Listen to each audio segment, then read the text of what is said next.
Hello दोस्तों, welcome to arts वल्ला। स्वागत है आप सभी का आज के इस नए वीडियो में। तो आज से हम लोग हिंदी ग्रामर को स्टार्ट करने वाले हैं, जो कि स्टार्टिंग से चलने वाला है आप लोगों को, और ये लास्ट तक हम करवा देंगे आप लोगों को। इस सीरीज़ में हम लोग मेनली पहले जो है जो चैप्टर चलेगा उस चैप्टर का हम लोग पहले कॉन्सेप्ट समझेंगे। उसके बाद नेक्स्ट वीडियो जो आएगा वो उस चैप्टर से रिलेटेड ऑब्जेक्टिव का आएगा। जैसे आज हम लोग स्टार्ट कर रहे हैं, तो हिंदी ग्रामर जो स्टार्ट कीजिएगा ये वर्ण से होता है, ठीक है ना। कहाँ से होता है? वर्ण से होता है। तो आज हम लोग मेनली जानने वाले हैं वर्ण के बारे में। तो वर्ण के बारे में कंप्लीट जानकारी मैं आज के इस वीडियो में दे दूंगा। उसके बाद नेक्स्ट जो वीडियो आने वाली होगी वो आएगा वर्ण से रिलेटेड कंप्लीट ऑब्जेक्टिव का, ठीक है ना। तो उसे देखने के लिए आप लोग चैनल को सब्सक्राइब कर लीजिएगा और इस वर्ण को समझने के लिए वीडियो को अंत तक जरूर देखिएगा। चलिए हम शुरू करते हैं। तो पहला प्रश्न आ रहा होगा आप लोगों के मन में, जो वर्ण किसे कहते हैं या वर्ण क्या होता है। तो देखिए, परिभाषा दिया गया है, जो वर्ण उस मूल ध्वनि को कहते हैं जिसे खंड या टुकड़ा नहीं किया जा सकता है। मतलब वर्ण हम ऐसे मेन ध्वनि को, मूल ध्वनि को कहेंगे जिसको हम और खंड या टुकड़ा नहीं कर सकते हैं। जैसे लिखेंगे अ, तो अ को और छोटा टुकड़ा हम नहीं कर सकते हैं। हर्ष ई, ख हलंत, ग हलंत, तो ये सभी के सभी क्या है? वर्ण है। मतलब इससे और छोटा हम नहीं टुकड़ा कर सकते हैं, ठीक है ना। जैसे लिखेंगे जैसे लिखेंगे राम, तो राम क्या है? एक शब्द है, ठीक है ना। इसमें अगर हम वर्ण की बात करें तो इसमें आता है र हलंत प्लस आ प्लस म हलंत प्लस अ। तो ये इतना वर्ण मिल करके समझिए राम एक शब्द बनता है, ठीक है ना। तो वर्ण जो यहाँ मैंने बताया है, जो ऐसे मूल ध्वनि को कहते हैं जिसे खंड या टुकड़ा नहीं किया जा सकता है। अर्थात हम बोल सकते हैं ये वर्ण जो है हिंदी भाषा की सबसे छोटी इकाई है, तब हम इसको खंड या टुकड़ा नहीं कर सकते हैं, ठीक है ना। जैसे राम में देख सकते हैं ये 4 क्या है? वर्ण है, ठीक है ना। तो जब हम इसको खंड या टुकड़ा नहीं कर सकते हैं, इसका मतलब ये क्या होगा? सबसे छोटा पार्ट होगा, ठीक है ना। तो हम बोल सकते हैं दूसरी भाषा में, जो हिंदी भाषा की सबसे छोटी इकाई को क्या बोला जाता है? तो ये बोला जाता है वर्ण, ठीक है ना। पूछेगा आप लोगों से, जो भाषा की सबसे छोटी इकाई को क्या कहते हैं? तो याद रखिएगा वर्ण कहते हैं। उसके बाद हिंदी भाषा की लिपि क्या है? ये हम लोग हिंदी ग्रामर पढ़ रहे हैं तो हिंदी भाषा की लिपि भी पता होना चाहिए। तो हिंदी भाषा की जो लिपि है, याद रखिएगा ये हो जाएगा देवनागरी, ठीक है। और इंग्लिश भाषा की लिपि क्या है ये आप लोग कमेंट कीजिएगा, ठीक है। याद रखिएगा हिंदी में जो है कुल वर्णों की संख्या अगर पूछ लिया जाए तो याद रखिएगा हिंदी में कुल वर्ण 52 है। आगे मैं आप लोगों को पूरा क्लियर बता दूंगा जो 52 वर्ण कौन कौन से होते हैं, ठीक है। चलिए, उम्मीद कर देंगे आप लोगों को इतना समझ में आ गया होगा। उसके बाद चलते हैं हम नेक्स्ट हमारा है, जो वर्ण 2 प्रकार के होते हैं। तो वर्ण 2 प्रकार के कौन कौन होते हैं? तो एक होता है स्वर वर्ण और दूसरा याद रख लीजिएगा आप लोग व्यंजन वर्ण, ठीक है ना। एक स्वर वर्ण होता है और दूसरा हो जाता है व्यंजन वर्ण। तो पूछा जाएगा फिर स्वर वर्ण किसे कहते हैं? तो याद रखिएगा जिस वर्ण का उच्चारण स्वतंत्र हो या जिस वर्ण का उच्चारण बिना किसी वर्ण की मदद से हो उसे स्वर वर्ण कहते हैं। मतलब स्वर वर्ण को हम 2 प्रकार से डिफाइन कर सकते हैं। एक बोल सकते हैं जो जिस वर्ण का उच्चारण स्वतंत्र हो। स्वतंत्र हो कहने का मतलब जो जिसके उच्चारण में किसी दूसरे वर्ण की सहायता नहीं ली जाती है। जैसे बोलेंगे अ, तो आप बोल के देख सकते हैं, अगर बोलिएगा अ तो अ में सिर्फ अ आता है। तो इसमें क्या है? तो अ के उच्चारण के लिए हम दूसरे वर्ण पे डिपेंड नहीं है। जैसे इसी में अ के स्थान पे जैसे हम बोलेंगे क, क्या बोलेंगे? क बोलेंगे। तो क में क्या आता है? अ आता है। इसको जब अलग अलग आप लोग कीजिएगा तो ये आ जाता है क हलंत प्लस अ। इसका मतलब है जो क का उच्चारण जो है हम लोग बिना अ की मदद से नहीं कर सकते हैं। मतलब जब भी हम क का उच्चारण करेंगे तो उसमें अ आएगा ही आएगा, ठीक है ना। तो इसका मतलब हो गया जो हम क के उच्चारण के लिए अ पे क्या है? डिपेंड है, ठीक है ना। तो यहाँ स्वर वर्ण हम ऐसे वर्ण को कहेंगे जिसके उच्चारण में किसी दूसरे वर्ण की आवश्यकता नहीं होती है, इसलिए हम बोलते हैं जो इस वर्ण का उच्चारण जो है क्या होता है? स्वतंत्र होता है, ठीक है ना। जैसे बोलेंगे अ, तो अ में सिर्फ अ आएगा। बोलेंगे आ, हर्ष ई, दीर्घ ई, तो ये सभी के सभी क्या है? स्वर वर्ण है। याद रखिएगा स्वर वर्ण की संख्या अगर पूछ लिया जाए तो याद रखिएगा स्वर वर्ण की संख्या जो है टोटल 11 होता है। ये काफ़ी मोस्ट वीवीआई क्वेश्चन है, आप लोग इसे जरूर याद रख लीजिएगा, ठीक है ना। स्वर वर्ण की संख्या कितनी होती है? तो 11। कौन कौन है? तो याद रख लीजिएगा अ, आ, हर्ष ई, दीर्घ ई, हर्ष उ, दुर्घ उ, री, उसके बाद ए, ऐ, ओ और औ।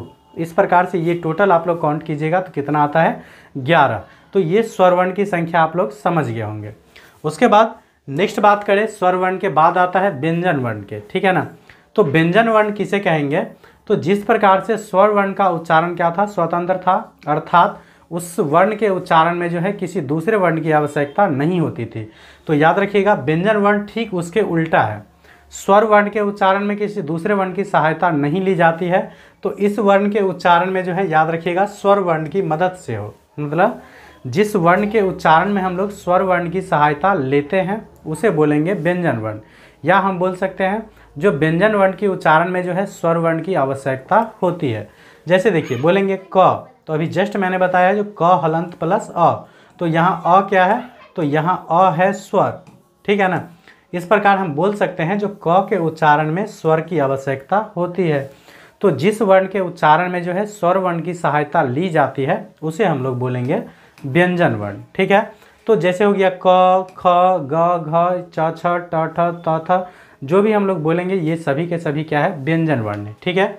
तो व्यंजन वर्ण की अगर संख्या पूछ लिया जाए तो याद रख लीजिएगा, जो व्यंजन वर्ण की संख्या अगर पूछ लिया जाए तो याद रखिएगा टोटल 33 है व्यंजन वर्ण, ठीक है, और 11 क्या है स्वर वर्ण। तो मेनली जो होता है ये 44 ही होते हैं, बाकी अदर वर्ण सब मिला करके जो है टोटल 52 हो जाता है।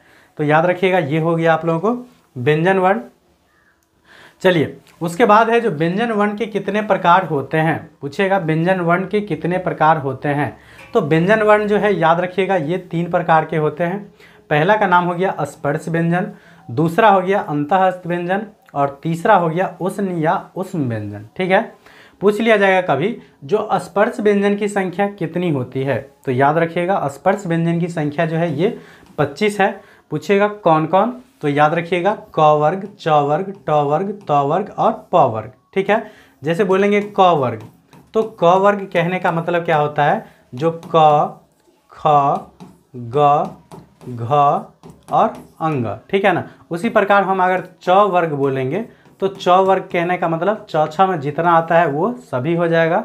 फिर ट वर्ग बोलेंगे तो ट ठ में जितना आ जाता है 5 वर्ण टोटल हो जाता है। त थ में भी उसी प्रकार और प फ में भी इसी प्रकार। तो क में 5 वर्ण आता है, च छ में फिर 5 वर्ण, ट वर्ग में भी 5 वर्ण, त वर्ग में भी 5 वर्ण और प वर्ग में भी 5 वर्ण। इस प्रकार से आप लोग टोटल जब ऐड कीजिएगा तो ये आ जाता है आप लोगों को 25। तो पूछा जाता है अलग अलग, ठीक है ना। पूछ लिया जाएगा जो स्पर्श व्यंजन की संख्या कितनी होती है, तो याद रख लीजिएगा 25। कौन कौन है ये भी याद रख लीजिएगा क्योंकि ये ऑब्जेक्टिव में आप लोगों को काम आने वाला है। इसके बाद जब मैं आप लोगों को ऑब्जेक्टिव करवाऊंगा तो ये सभी अगर आप लोगों को माइंड में रहेगा तब आप लोग देखिएगा ऑब्जेक्टिव आप लोग कैसे चुटकियों में सॉल्व कर लेंगे, ठीक है। तो इसको आप लोग ध्यानपूर्वक देख लीजिए, उसके बाद ऑब्जेक्टिव जब प्रैक्टिस कीजिएगा तब पता चलेगा जो क्या वास्तव में हम लोगों का कॉन्सेप्ट क्लियर हुआ या नहीं, हम लोग जो पढ़े वो मेरा काम आएगा कि नहीं, एग्जाम में हम बना पाएंगे या नहीं, ठीक है ना। तो ये हो गया स्पर्श व्यंजन। उसके बाद है अंतःस्थ व्यंजन। तो पूछ लिया जाएगा जो अंतःस्थ व्यंजन की संख्या कितनी होती है, तो याद रखिएगा ये होता है 4। कौन कौन पूछ लिया जाए, तो य, र, ल और व। उसके बाद तीसरा होता है उष्म व्यंजन। तो उष्म व्यंजन की संख्या भी कितनी होती है, तो 4 होती है। पूछ लिया जाएगा कौन कौन, तो याद रखिएगा तालव स, मूर्धन स, दंत स और ह। तो इस प्रकार से आप ऐड कीजिएगा तो यहाँ से हो गया 25, ये हो गया 4, ये हो गया 4। तो इस तीनों को जब आप लोग ऐड कीजिएगा, इस तीनों को जब आप ऐड कीजिएगा, जो देखिए 25, उसके बाद प्लस 25 प्लस 4, उसके बाद फिर प्लस 4 कीजिएगा, तो 25 और 4 29, 29 4 33। इस प्रकार से आप लोगों को हो जाएगा जो व्यंजन वर्ण की संख्या टोटल 33 होती है, ठीक है, 33। उसके बाद नेक्स्ट बात करेंगे जो व्यंजन वर्ण के 3 भेद होते हैं उसी प्रकार से स्वर वर्ण के भी 2 भेद होते हैं, ठीक है ना। पूछ लिया जाए कभी जो स्वर वर्ण के कितने भेद होते हैं, तो याद रख लीजिएगा स्वर वर्ण के जो है 2 भेद होते हैं। स्वर वर्ण के 2 भेद होते हैं। कौन कौन, तो याद रखिएगा एक होता है ह्रस्व और दूसरा होता है दीर्घ स्वर। हालांकि कहीं कहीं तीसरा भी दिया रहता है प्लुत स्वर। तो याद रखिएगा पूछा जाएगा ह्रस्व स्वर किसे कहेंगे, तो जिन स्वर के उच्चारण में अपेक्षाकृत कम समय लगता है, मतलब दीर्घ स्वर के अपेक्षाकृत इसमें कम समय लगता है, और दीर्घ स्वर में जो है ये ह्रस्व स्वर की अपेक्षा इसमें क्या होता है, तो ज़्यादा समय लगता है। जैसे बोलेंगे अ, तो अ जब आप उच्चारण करते होंगे तो सिंपली बोल के निकल जाते हैं अ हर्ष ई, उसके बाद जैसे बोलेंगे हर्ष उ री, ठीक है। इसी में बोलेंगे अगर आ तो उसमें थोड़ा सा जोर देना पड़ता है, जो आ तो उसमें क्या होता है, जो अ की अपेक्षा आ में ज़्यादा समय लगता है, ठीक है। तो ह्रस्व स्वर किसे कहेंगे, तो जिन स्वर के उच्चारण में अपेक्षाकृत कम समय लगता है उसे बोलेंगे ह्रस्व स्वर। जैसे में याद रख लीजिएगा अ, हर्ष ई, हर्ष उ और री, इनकी संख्या भी टोटल कितनी होती है, 4 होती है, ये आप लोग याद रख लीजिएगा।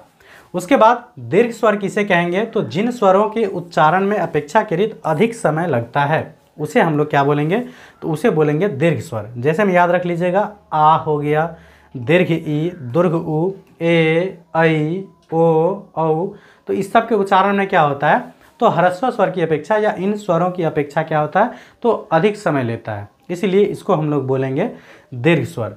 तो इस प्रकार से मैंने आप लोगों को वर्ण भी बता दिया, वर्ण के भेद भी बता दिया, स्वर वर्ण, व्यंजन वर्ण। फिर स्वर वर्ण के 2 भेद होते हैं, ह्रस्व दीर्घ स्वर, इसको भी बता दिया। व्यंजन वर्ण के 3 भेद होते हैं, स्पर्श व्यंजन, अंतःस्थ व्यंजन और उष्म व्यंजन, उसको भी मैंने बता दिया। तो टोटल जो मैंने आप लोगों को वर्ण बताया है 52, उस सबको मैं एक बार आप लोगों को काउंट करवा देता हूँ, जो 52 वर्ण कैसे हुआ, ठीक है।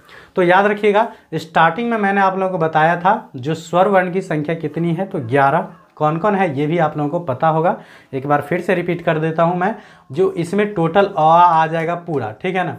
आ, हर्ष ई, दीर्घ ई, हर्ष उ, दीर्घ उ, उसके बाद री, ए, ऐ, ओ, औ, ठीक है। तो ये टोटल हो जाएगा 11। व्यंजन वर्ण की संख्या मैंने अभी जस्ट 33 बताया है, जिसमें से 25 स्पर्श व्यंजन, 4 अंतःस्थ और 4 उष्म। ये अगर आप लोग ध्यान से देखे होंगे तो अभी तक तो याद जरूर होगा, इसको 1-2 बार और रिपीट कर लीजिएगा, ठीक है, ताकि नेक्स्ट वीडियो जो ऑब्जेक्टिव वाला है उसमें आप लोग थोड़ा सा भी कन्फ्यूज ना हो। तो ये हो जाएगा व्यंजन वर्ण की संख्या 33। उसके बाद एक होता है अनुस्वार और दूसरा होता है विसर्ग। जैसे ये बचपन में पढ़े होंगे ना, क पर अनुस्वार कंग, और ये होता है कविसर्ग क। वास्तव में इसका उच्चारण क्या होता है, जो क विसर्ग क, ठीक है ना। तो ये अनुस्वार और विसर्ग ये भी 2 है, इसको बोलेंगे अयोगवाह वर्ण बोला जाता है, ठीक है ना। इसको क्या बोला जाता है, इसको बोला जाता है अयोगवाह वर्ण। पूछा जाएगा हिंदी में जो अयोगवाह वर्ण की संख्या कितनी होती है, तो 2, एक अनुस्वार और दूसरा क्या होता है विसर्ग। उसके बाद 2 होता है द्विगुण व्यंजन, एक होता है र और एक होता है ढ, तो ये हो जाएगा द्विगुण व्यंजन। उसके बाद एक 4 होता है संयुक्त व्यंजन। संयुक्त व्यंजन कौन कौन होता है, तो याद रख लीजिएगा अक्ष, त्र, ज्ञ और स्र, तो ये 4 हो गया क्या, संयुक्त व्यंजन। इस प्रकार से आप लोग टोटल जब ऐड कीजिएगा, यहाँ से हो जाएगा आप लोगों को 11, उसके बाद ये हो गया 33, उसके बाद यहाँ अनुस्वार और विसर्ग ये हो जाएगा 2, उसके बाद ढ और र ये द्विगुण व्यंजन 2, और यहाँ से ये संयुक्त व्यंजन कितना है 4। इस सभी को अगर आप लोग ऐड कीजिएगा तो 33 और 11 कितना हो गया 44, 44 और 2 कितना हो जाएगा 46, 46 2 48, 48 और 4 कितना हो जाएगा 52। तो ये टोटल हिंदी में जो है कुल 52 वर्ण होते हैं। तो चलिए, उम्मीद करता हूँ आप लोगों को वर्ण के बारे में कंप्लीट जानकारी प्राप्त हो गया होगा। नेक्स्ट वीडियो हम लोग पहले देखेंगे वर्ण और उसके उच्चारण स्थान से, उसके बाद देखेंगे घोष और अघोष, तब जाके हम इस चैप्टर का ऑब्जेक्टिव लाएंगे जो कि काफ़ी महत्वपूर्ण होगा, ठीक है। तो उम्मीद करेंगे आप लोगों को वीडियो पसंद आया होगा। वीडियो पसंद आया होगा तो लाइक कमेंट जरूर कर दिया कीजिए, और इस चैनल को आगे बढ़ाने के लिए अपने दोस्तों में शेयर करना ना भूलिएगा, ठीक है। और इसी प्रकार के वीडियो को देखने के लिए चैनल को सब्सक्राइब जरूर कर लीजिएगा। Thanks for watching.